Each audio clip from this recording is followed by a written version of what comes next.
Help me understand the affirmative step of putting out the statement that Buster Murdaugh did when you know, as a savvy practitioner, it would certainly fuel a news cycle. Well, the situation that Buster found himself in was the longer he stayed quiet, the more this story got legs. And he struggled over time as to whether coming out and denying the obvious that he had no involvement in Stephen Smith's death would just give oxygen to the flames of the story.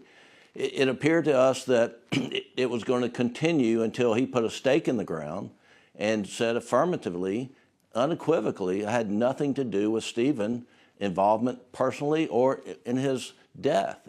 Now, are Stephen Smith's death suspicious? Was it a hit and run, or was it a intentional murder? I mean, Ms. Smith is entitled to those answers. And if anyone knows grief and can share grief, it's Buster Murdaugh. It shares similar grief as Ms. Smith. I mean, there's no greater grief than losing a child, but I can tell you there's probably no greater grief than losing a mother and a brother to a brutal murder.